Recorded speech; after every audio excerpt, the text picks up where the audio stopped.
أعوذ بالله من الشيطان الرجيم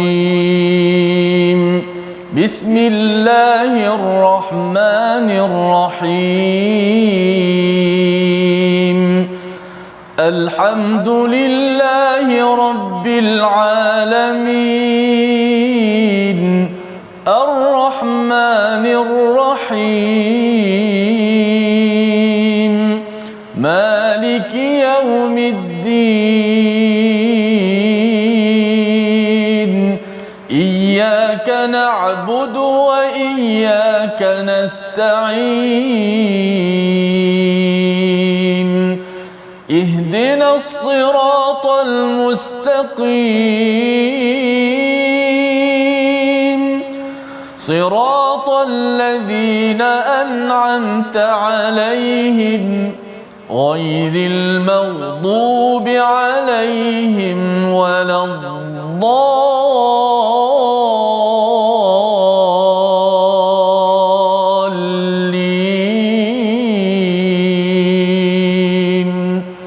آمين. Assalamualaikum warahmatullahi wabarakatuh. Alhamdulillah wassalatu wassalamu ala Rasulillah wa ala alihi wa man wala syada la ilaha illallah syadana Muhammadan abduhu wa rasuluhu. Allahumma salli ala sayidina Muhammad wa ala alihi wa sahbihi ajma'in. Amma ba'du. Apa khabar tuan-tuan dan puan yang mati Allah sekalian? Kita bertemu dalam My Quran Time edisi khas sempena Ma'al Hijrah, bukan Ma'al Hijrah, sempena Isra' Mi'raj maksudnya, sempena Isra' Mi'raj bersama tuan-tuan yang berada di rumah, yang berada mungkin dalam perjalanan ke mana-mana sahaja di tempat kerja. Kita ingin sama-sama menyelusuri kepada sirah dan juga surah yang berkaitan dengan peristiwa Isra' Mi'raj, dan pada hari ini di studio bersama dengan Al-Fadil Ustaz Tirmizi Ali. Apa khabar Ustaz? Baik, alhamdulillah. Apa khabar? Alhamdulillah ya, kita istimewa hari ini special, Ustaz ya. Special ya, dan bukan sekadar special episod pada hari ini, kita juga akan terbang ke Paris. Terbang ke Paris kerana kita ingin bersama dengan Syekh Muhammad Abdul Ghanim, penasihat Am dan Ahli Lajnah Fatwa Al-Azhar Asy-Syarif Tonta, bersama dengan Syekh yang berada di Paris sekarang ini. Assalamualaikum Syekh. Waalaikumsalam warahmatullahi wabarakatuh. Fadilatul Ustaz, apa khabar? Alhamdulillah, baik, syukur, alhamdulillah. Jadi hari ini Syekh kita akan berinteraksi berkaitan dengan Isra' Mi'raj dalam bahasa Melayu, bukan bahasa Inggeris, bukan bahasa France, bukan bahasa Arab, boleh Syekh? InsyaAllah. Baik, alhamdulillah ya, alhamdulillah. Dan saya menyeru kepada tuan-tuan sekalian untuk share, kongsikan dengan rakan-rakan yang lain apakah isi penting untuk kita menjiwai dan juga untuk kita sama-sama hayati peristiwa Isra' Mi'raj ini, agar ianya menjadi suatu bekalan kepada kita pada tahun ini. Kita tinggal beberapa hari saja lagi menjelang Ramadan. Moga-moga ianya juga menjadi sebagai satu lonjakan kepada perjuangan kita, seperti mana Nabi berjuang, dihina, dikutuk di Mekah itu, tetapi Nabi masih lagi terus. Dan ketika kepergian dua orang yang dicintai, iaitu Sayyidatina Khadijah dan juga Abu Talib, iaitu bapa saudaranya, beliau Nabi Muhammad sallallahu alaihi wasallam dijalankan dalam peristiwa Al-Isra' dan Al-Mi'raj. Sama-sama kita akan melihat kepada surah Al-Isra' sebagai satu panduan. Ya, pada ayat yang pertama Ustaz Tirmizi akan memimpin bacaan bersama dengan tuan-tuan pada muka surat 282, dan kemudian kita akan melihat bersama Syekh berada di Paris sekarang ini tentang apa pelajaran daripada ayat pertama berkaitan dengan peristiwa Isra' ini sendiri. Ayat pertama surah Al-Isra' bersama Ustaz Tirmizi. Baik, jom sama-sama kita hayati bacaan daripada ayat pertama suratul Isra', ceritakan tentang perihal peristiwa Isra' dan Mi'raj. A'udzubillahi minasyaitonirrajim.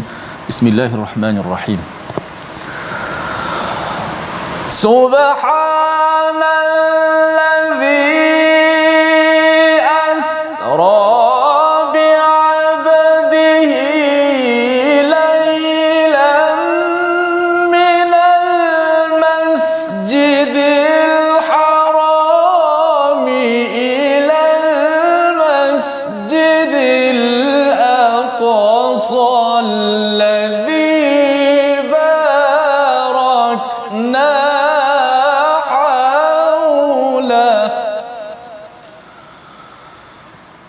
لنريه من آياتنا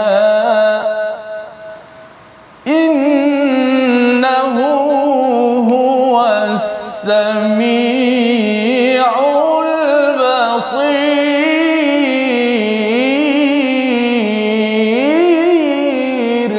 صدق الله العظيم. Surah Al-Azim, itulah bacaan ayat pertama daripada surah Al-Isra. Maha suci Allah yang telah memperjalankan hamba-Nya pada suatu malam daripada Masjidil Haram ke Masjidil Aqsa yang telah kami berkati sekelilingnya, agar kami memperlihatkan kepadanya sebahagian tanda-tanda kebesaran kami. Sesungguhnya Dia Maha mendengar lagi Maha melihat. Inilah ayat pertama.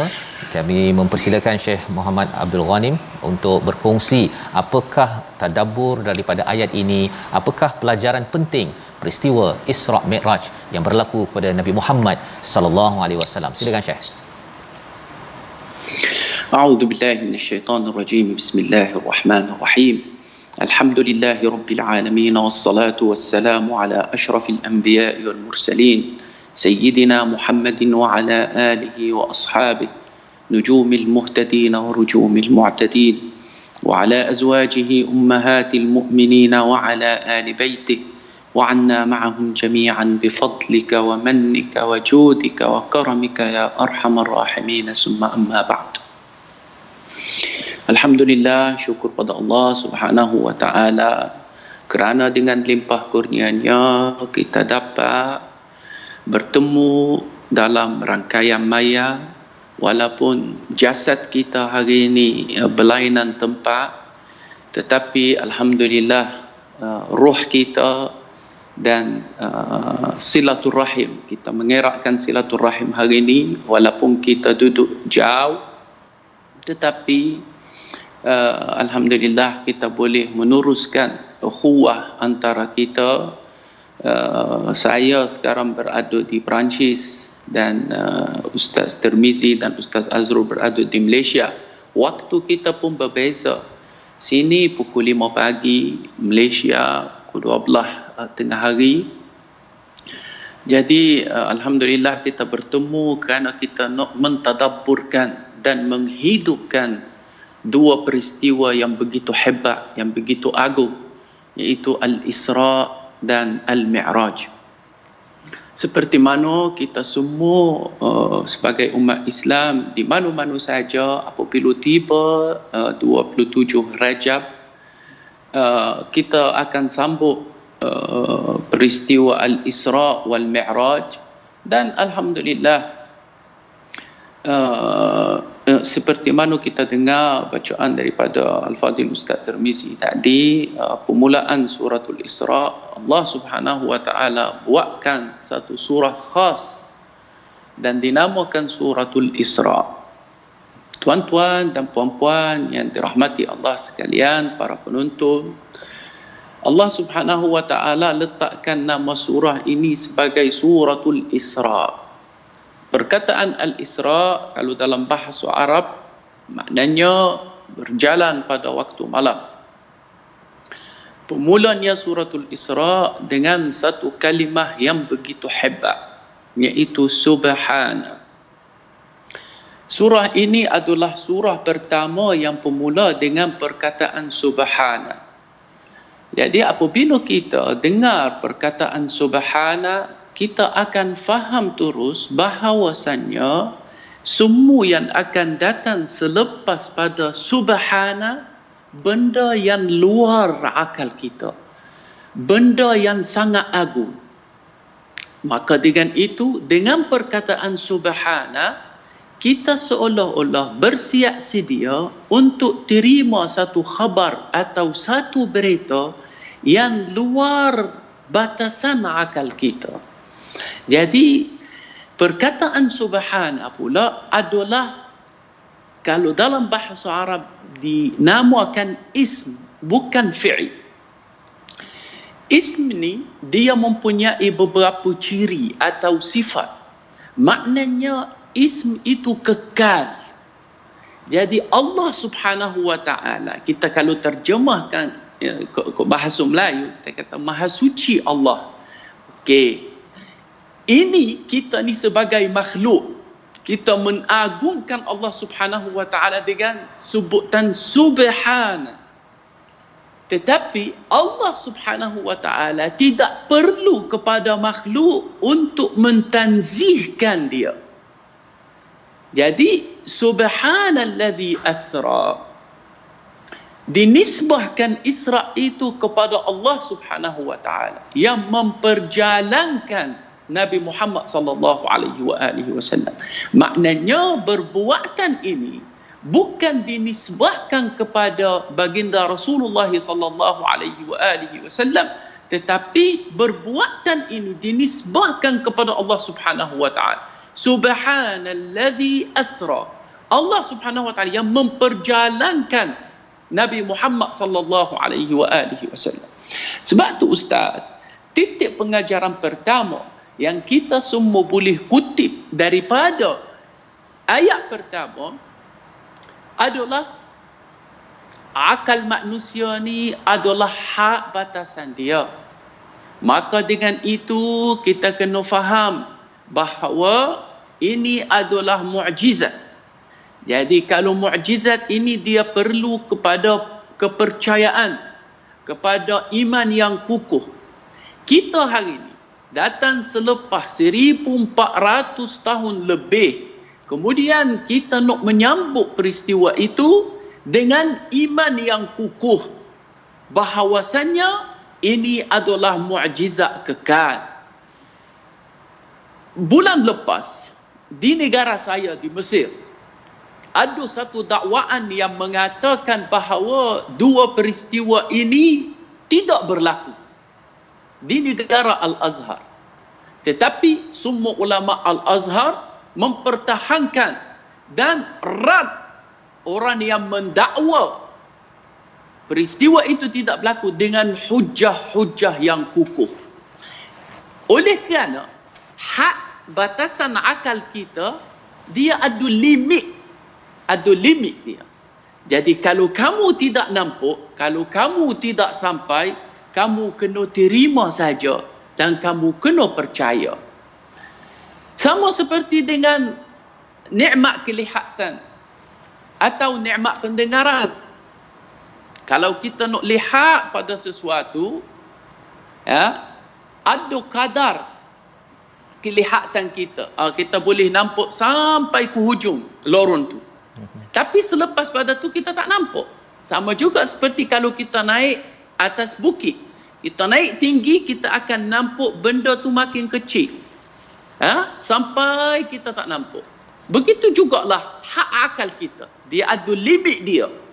So apabila baginda Nabi Muhammad sallallahu alaihi wasallam keluar daripada rumahnya atau daripada Masjidul Haram atau daripada rumah Ummu Hani ala khilafin fi riwayah, sebab ada berlainan riwayat, diiringi oleh malaikat Jibril, naik satu kenderaan yang begitu laju yang diberikan nama khas sebagai Markabul Anbiya atau kenderaan para anbiya, Al-Buraq, yang kelajuan dia begitu hebat sampai dia letak kaki dia setakat mana mata dia sampai. Tengok ni kelajuan dia, Ustaz. Kalau kita nak beli kereta, nak test kereta ni, kita tengok meta dia, kelajuan dia. Ada bermacam-macam jenis kereta. Ada yang sampai 180, ada yang 200, ada yang 220, ada 260, ada 280, ada 300, 320, ada 500. Tapi kelajuan Al-Buraq ni, dia setakat mana mata dia sampai, maka disitulah kaki dia tuju. Dinaiki Al-Buraq, ditemani oleh malaikat Jibril, khairul anbiya. Kemudian menunjulah daripada Al-Masjidul Haram ke Al-Masjidul Aqsa. Dalam masa yang begitu sikit ya, atau kita panggil dalam satu malam, atau juzuk pada satu malam. Dan insya-Allah saya akan memberitahu kenapa juzuk pada satu malam. Sebab apabila kita nisbah waktu kepada Allah Subhanahu wa taala, tidak boleh sebenarnya. Tapi apabila bersangkut dengan masa, maka oleh kerana ru'a atau kelihatan yang dinampak oleh baginda Nabi SAW pada tengah perjalanan. Jadi titik pengajaran pertama adalah iman yang kukuh. Kita terima mukjizat Nabi SAW ini dengan iman yang kukuh. Yang kedua, kesabaran. Seperti mana yang disebutkan oleh Al-Fadil Ustaz, bahawasanya Nabi Muhammad SAW pada Amul Huzn kehilangan dua orang yang begitu akrab dengan hati baginda Nabi Muhammad SAW. Sayyidatuna Khadijah dan bapa saudaranya Abu Talib. Dua orang yang begitu banyak tahan baginda Nabi SAW daripada berbuatan keji orang musyrik di Makkah. Selepas pada itu Nabi SAW cuba bawa dakwah pergi ke Taif. Tetapi orang Taif pun tidak terima Nabi SAW dan sekat baginda Nabi masuk ke tanah Taif. Nabi SAW balik semula ke Makkah. Tu pun tidak diberi peluang untuk masuk balik ke Makkah. Jadi begitu sedihlah Nabi SAW sampai Al-Mut'am ibn Adi. Pada waktu itu dia orang musyrik, tetapi dialah yang memberi peluang kepada Nabi SAW dengan aqdul himayah. Nabi kata, Muhammad tu orang kita. Muhammad tu kita kenal dia sejak dulu lagi. Dia yukrumud daif. Dia adalah orang jujur. Dia adalah mempunyai as-sadiqul amin. Jadi hari ini aku akan memberi himayah dan peluang kepada Muhammad tu masuk bawah jagaan aku. Jadi sedihlah hati Nabi SAW dengan peristiwa Al-Isra' dan Al-Mi'raj. Allah Subhanahu wa taala nak menyampaikan satu mesej kepada baginda Nabi Muhammad SAW. Ya Muhammad, la tahzan. Jangan sedihlah Muhammad. Jikalau dakwah kamu tidak terima di bumi, maka kamulah datang naik ke langit, tengok apa yang aku sediakan untuk kamu dan umat kamu. Titik pengajaran yang seterusnya daripada peristiwa Al-Isra' wal Mi'raj, kita boleh lihat dan tengok bagaimana mauqif, situasi orang musyrik dan orang mukmin. Apabila Nabi SAW pada esok hari ceritakan kepada musyrik, orang Mekah, Nabi SAW ceritakan bahawa semalam aku keluar daripada rumah aku dan aku pergi ke Baitul Maqdis. Ustaz, Nabi tidak habis lagi cerita pasal Isra', tu pun kena sekat oleh orang musyrik. Nabi tak cerita lagi pasal Mi'raj tu. Nabi tak sebut pun pasal Mi'raj. Tetapi orang Quraisy tu dia memang kata, Muhammad, awak ni sakit ke? Awak ni betul ke? Awak ni boleh ke cerita depan al-qaum, depan semua orang? Nabi SAW kata, boleh.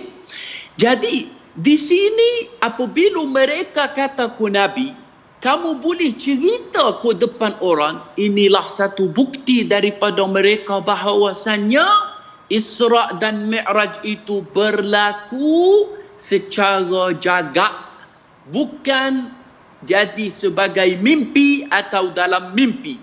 Sebab kita pun ada berbagai pandangan ulama. Ada yang mengatakan Isra' dan Mi'raj berlaku dengan ruh sahaja. Ada yang mengatakan ruh dengan jasad.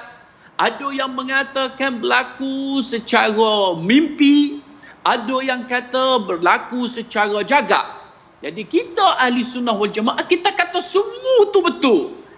Semua tu betul. Cuma ahli sunnah wal jamaah dia ambil yang boleh dikumpulkan dalam lebih kurang 20 hadis atau 20 riwayat, dan kita membuktikan bahawa Isra' dan Mi'raj berlaku pada waktu malam, ruh dan jasad berlaku secara jagak, maknanya yaqazah.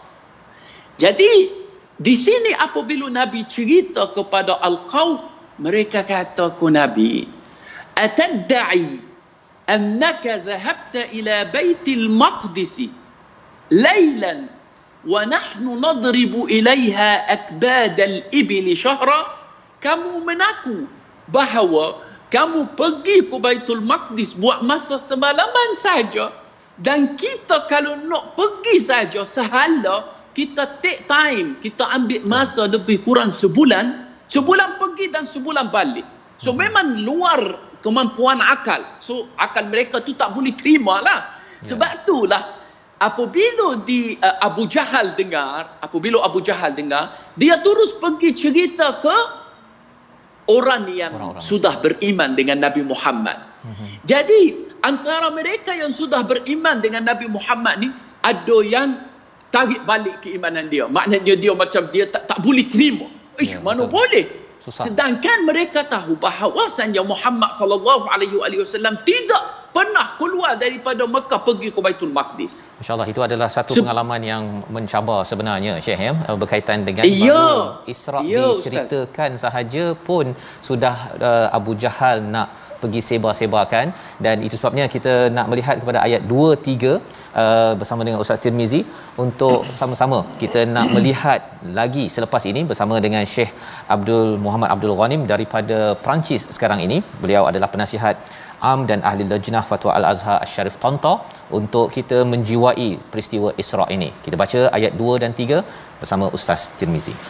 Baik, alhamdulillah Safas. Penonton di Facebook kata semua terpegun dengan kelancaran kefasihan bahasa daripada Syekh Muhammad Abdul Ghani. Masya-Allah. Saya pun tadi letak tangan kat sini tadi Safas. Kelancaran dan bahasa yang digunakan cukup mudah memberi faham kepada masyarakat, walaupun ceritanya cerita yang sangat hebat, bertaraf mukjizat ni. Kita baca ayat 2 dan 3. Auzubillahi minasyaitanirrajim. Wa atayna Musal kitaba wa ja'alnahu hudan li bani Israil alla tattakhidhu min duni wakila dhurriyyata man hamalna ma'a Nuh innahu kana 'abdan syakura.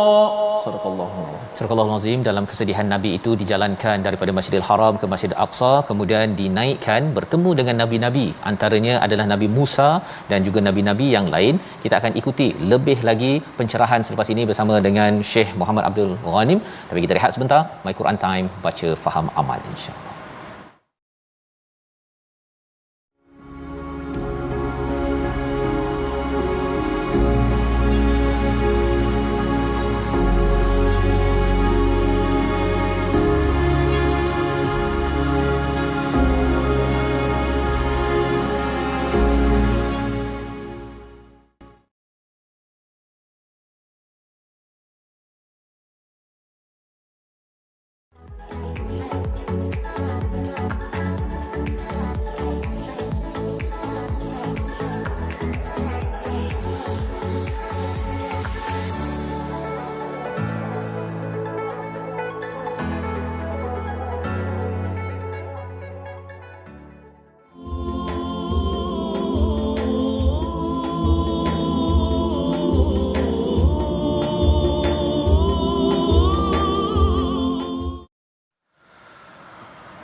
وآتينا موسى الكتاب وجعلناه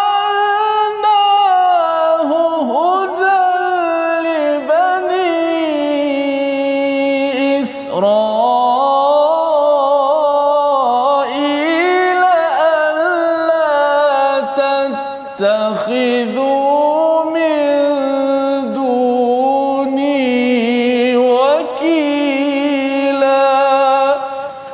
Sadaqallahul Azim.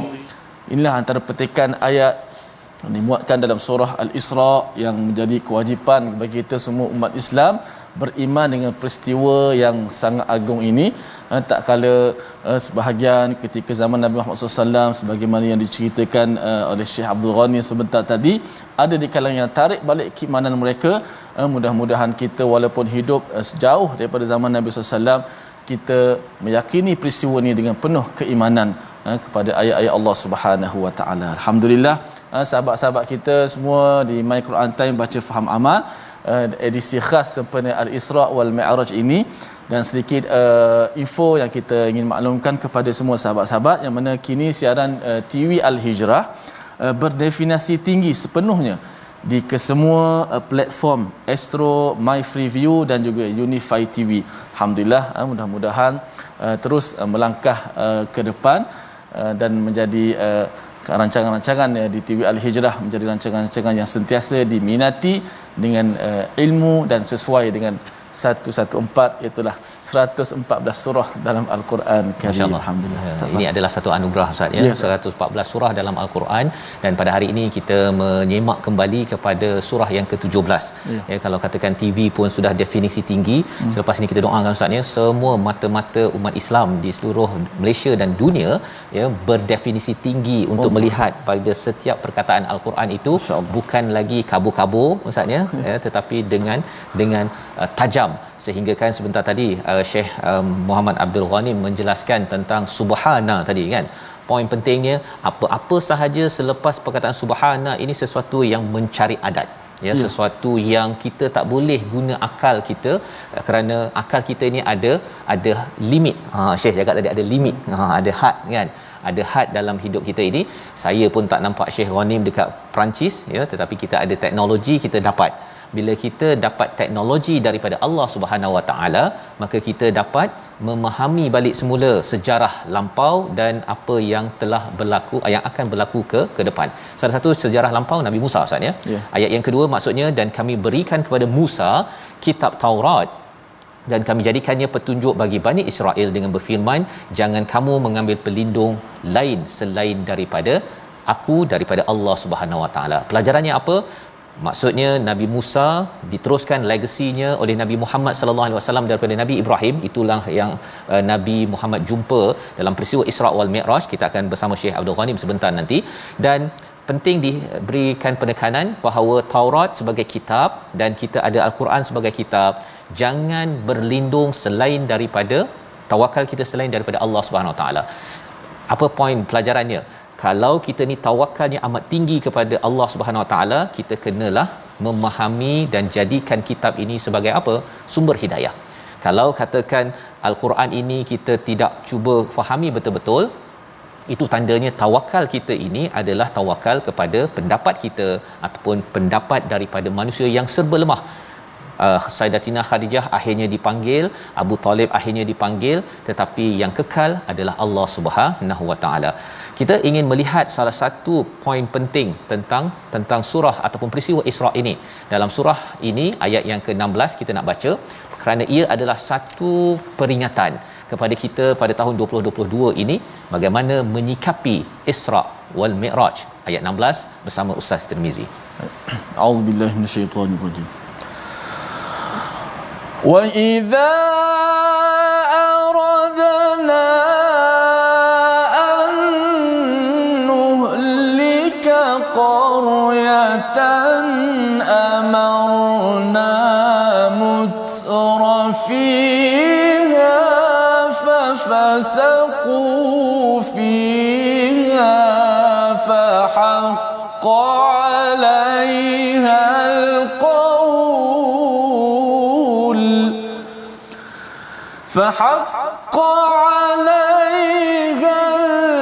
القول فدمرناها تدميرا. صدق الله. Dan jika kami hendak membinasakan sesuatu negeri, maka kami perintahkan kepada orang yang hidup mewah di negeri itu, tetapi apabila mereka melakukan derhaka di dalam negeri itu, maka berlakulah perkataan hukuman kami terhadap mereka, kemudian kami hancurkan, leburkan negeri itu. Ini salah satu lagi selepas daripada subhana sebentar tadi, Allah memberikan rahsia-rahsia bagaimana kehancuran sebuah negeri dan negara itu, istilahnya mutrafiha ya, di mana orang-orang mewah dan akhirnya berbuat kerosakan. Kita ingin bersama dengan Al-Fadil Syekh Muhammad Abdul Ghanim daripada Perancis sekarang ini. Kalau Syekh boleh memberi komentar sedikit tentang ayat 16 ini sebagai peringatan dalam peristiwa Isra' Mi'raj ini yang Nabi saksikan di langit atas itu, dan apa mesej apabila Allah menyatakan mutrafiha fafasaqu fiha. Silakan Syekh. Okey, terima kasih Ustaz. Sangat-sangat memberi makna kepada kita semua bahawasanya nikmat yang diberikan daripada Allah Subhanahu wa taala bukan semata-mata kita nak memboros, bukan semata kita akan disoalkan mengenai segala-gala nikmat yang dianugerahkan oleh Allah Subhanahu wa taala. Maka dengan itu, ya, jagalah nikmat Allah Subhanahu wa taala dengan tanda kesyukuran. Allah Subhanahu wa taala dalam ayat ni berfirman, amarna mutrafiha fafasaqu fiha fahaqqa 'alaiha alqawlu fadammarnaha tadmira. Dalam qiraat lain Ustaz, dia kata amarna mutrafiha. Amarna mutrafiha, kita membuatkan orang kaya itu jadi sebagai pemimpin dia. Jadi apabila mereka melakukan kerosakan di bumi itu, maka kami binasakan. Jadi antara benda yang baginda Nabi Muhammad sallallahu alaihi wasallam sentiasa ajar kita adalah asyukr, alhamdu wasyukr. Syukurlah atas nikmat yang dikurniakan daripada Allah Subhanahu wa taala, sebab kita takut bila-bila masa nikmat itu ditarik. Tapi biasalah manusia ni dia mata kelabu. Apabila nikmat duduk di tangan kita, kita tak nampak. Tapi apabila nikmat itu ditarik, maka barulah kita berasa menyesal. Alamak, ya.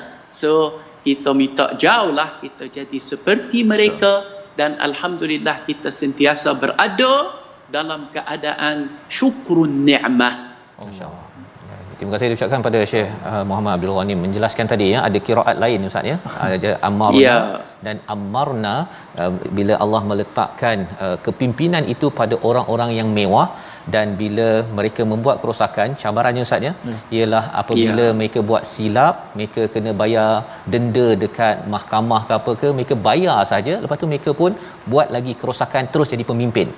Itu adalah punca kerosakan orang-orang terdahulu yang kita doakan agar ianya tidak berlaku pada negara-negara yang ada di seluruh dunia, dengan mengambil pelajaran daripada peristiwa Isra' Mi'raj. Kalau kita ini dah mewah, kita dilantik jadi pemimpin, terlibat dengan politik, jangan sampai kita menggunakan politik wang, ya, sehinggakan kita merasuah dan merosakkan masyarakat kerana kita rasakan bahawa semua ini boleh dibeli dengan wang, padahal sebenarnya masyarakat perlu didedahkan dengan hidayah daripada Allah Subhanahu wa taala. Jadi apakah perkara yang perlu kita jaga sebenarnya, ya, yang perlu kita beri perhatian? Sudah tentunya panduan dalam surah Al-Isra' ini kita ingin baca daripada ayat 78 hingga 81. Ia bercakap tentang satu hadiah yang Allah berikan kepada Nabi Muhammad sallallahu alaihi wasallam, dan bukan untuk Nabi sahaja tetapi juga untuk kita sebagai hadiah daripada peristiwa Al-Isra' wal Mi'raj. Kita baca ayat 78 hingga 81 sebelum mendengar tadabbur komentar daripada Al-Fadil Syekh di sebelah sana. Silakan Ustaz. A'udzubillahi minasyaitanir rajim. Aqimis salata lidulukish syamsi ila ghasaqil laili wa qur'anal fajr. Inna qur'anal fajri kana mashhuda. ومن الليل فتهجد به نافلة لك عسى أن يبعثك ربك مقاما محمودا وقل رب أدخلني مدخل صدق وأخرجني مخرج صدق واجعل لي من لدنك سلطانا نصيرا وقل جاء الحق وزهق الباطل إن الباطل كان زهوقا. Sadaqallahul azim. Surah Al-Azim, begitulah bacaan daripada ayat 78 hingga 81 sebagai satu komentar tentang apakah bekalan kepada Nabi Muhammad sallallahu alaihi wasallam balik daripada peristiwa Al-Isra' wal Mi'raj apabila Nabi itu dihenyak, masih lagi dikutuk. Sebentar tadi Syekh ada berkongsi tentang Abu Jahal menyebarkan berita Al-Isra', ya, boleh ke percaya kepada peristiwa ini, dimomokkan, diejek kepada Nabi, dan mereka cuba untuk mengeluarkan Nabi dan para sahabat daripada bumi Makkatul Mukarramah. Kita bersama dengan Syekh Abdul Ghanim untuk menjelaskan peristiwa Isra' dah sampai ke Palestin, kemudian apa lagi peristiwa Mi'raj itu Syekh yang kita dapat kaitkan dengan ayat solat sebagai hadiah peristiwa ini. Silakan. Terima kasih Ustaz.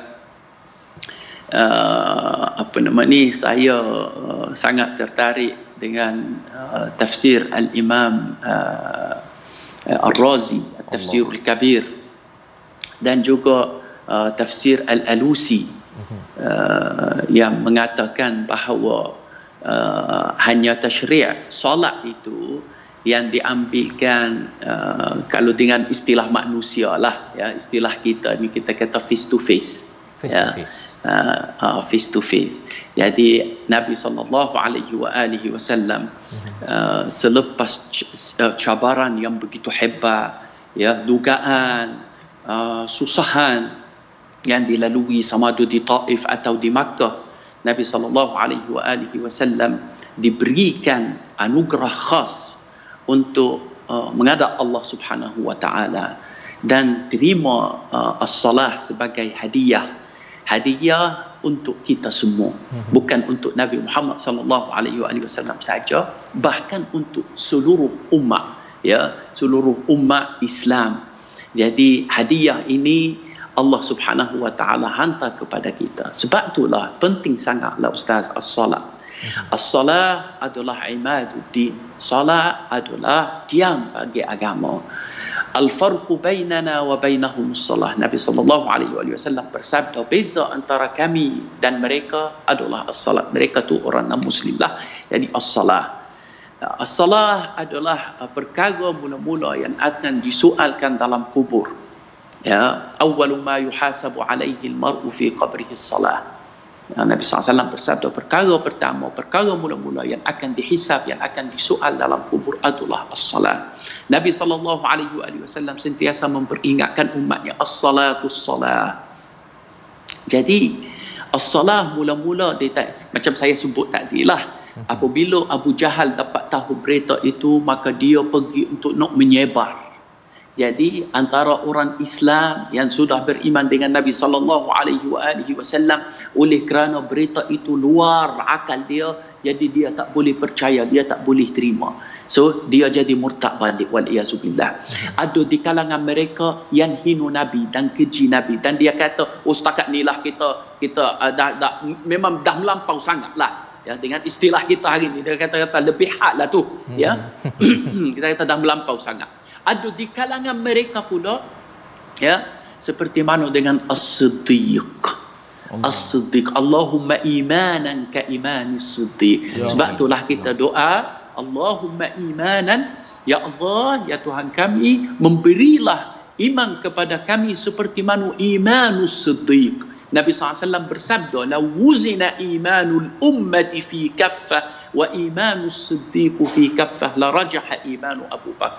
Apabila ditimbangkan iman umat ni dalam satu timbangan dan timbangan yang lain tu iman Abu Bakar, maka menanglah iman Abu Bakar. Jadi beratlah iman Abu Bakar.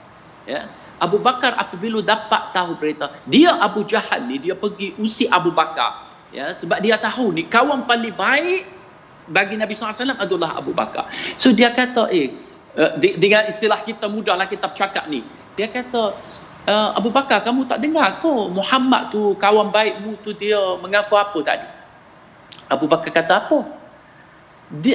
Abu Jahal ceritalah, dia kata dia mengaku keluar daripada rumah Ummu Hanif, dia pergi ke Baitul Maqdis, kemudian dia patah balik, kemudian dia Abu Jahal tak tahu mengenai cerita Al-Mi'raj naik ke langit dan sebagainya. Jadi Abu Bakar dengan sepatah je dia ambil keputusan, in kana qala faqad sadaq. Jika Muhammad kata, maka Muhammad itu benar. Habis cerita ustaz. Jadi walaupun kita hari ini 1442 tahun, tetapi masih lagi ada orang yang mempunyai ciri sama seperti dengan Abu Jahal dan orang yang sama seperti dengan Abu Bakrun As-Siddiq. Orang yang mudah percaya, orang yang sentiasa kenal Nabi Muhammad sallallahu alaihi wasallam dan tahu benda ni bukan perbuatan Nabi Muhammad. Sebab tu apabila ditanya, dia kata, takkan kita tak percaya dia dalam benda-benda remeh-temeh seperti ini. Kita percaya dia lagi fi kalamus sama, fi wahyus sama. Maknanya besar sangat keimanan dia. As-salah pula ustaz, satu kait hubungan antara Nabi Musa dengan Nabi Muhammad sallallahu alaihi wasallam. Apabila difardukan solat sebanyak 50 solat, ya. Jadi Nabi Muhammad sallallahu alaihi wasallam turun jumpa dengan Nabi Musa. Nabi Musa tanya, apa hadiah yang kamu kurniakan? Apa yang kamu dapat daripada Allah Subhanahu wa taala?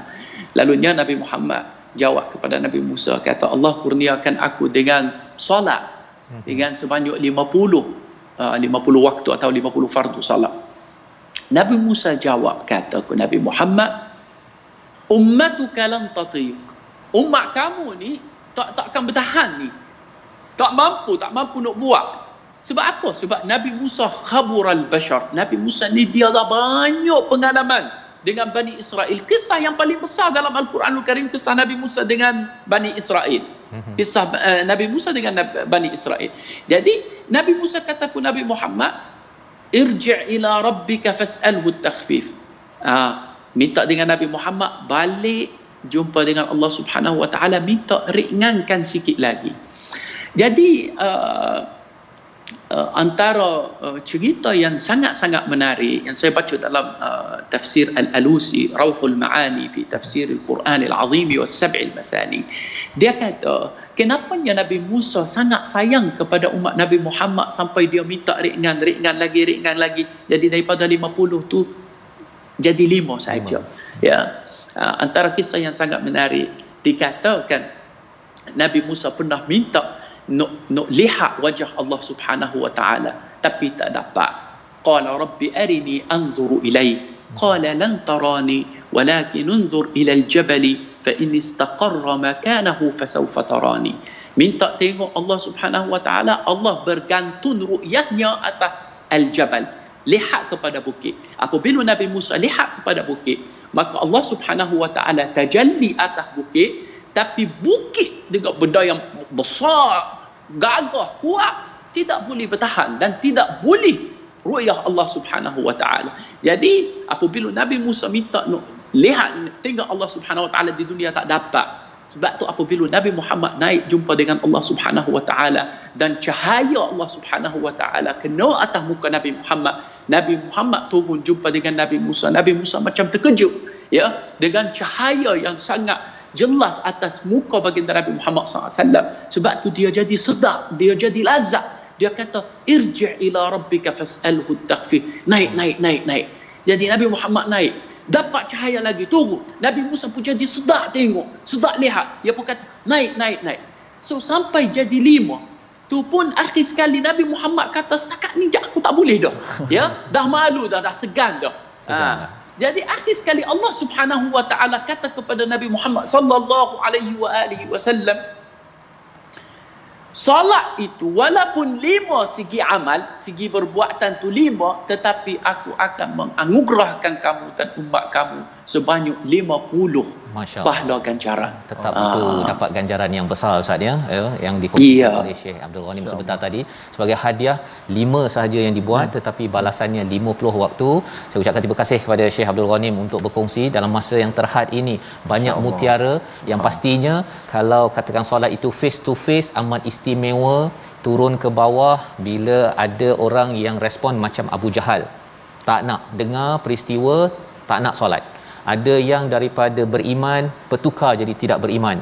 tetapi kita kalau boleh kita ini mencontohi kepada Abu Bakar, solat adalah hadiah daripada langit, kita betul-betul hidupkan. Dan jangan sampai kalau ada yang kata saya lihatlah nak solat ni, ia khawatirnya keimanan yang ada itu adalah tahap yang nombor 1, nombor 2 tadi, tapi kita kalau boleh nak nombor 3, tahap Abu Bakar menyikapi Isra wal Mi'raj pada tahun ini. Moga-moga Allah tambahkan iman kita bersama. Terima kasih pada Syekh Abdul Ghanim, dan kita berdoa di hujung ini bersama dengan Ustaz Tirmizi di studio. Silakan Ustaz.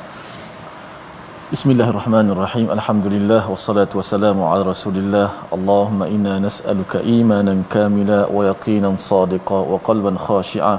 Allahumma ij'alna min ahli al-iman. Allahumma ij'alna min ahli al-iman mimman bashartahum bir-rauhi war-rayhan war-ridha war-ridwan ya rabbal alamin. Allahumma khtim lana bil iman, Allahumma khtim lana bil Quran, Allahumma khtim lana bil ihsan ya rabbal alamin. Walhamdulillahi rabbil alamin.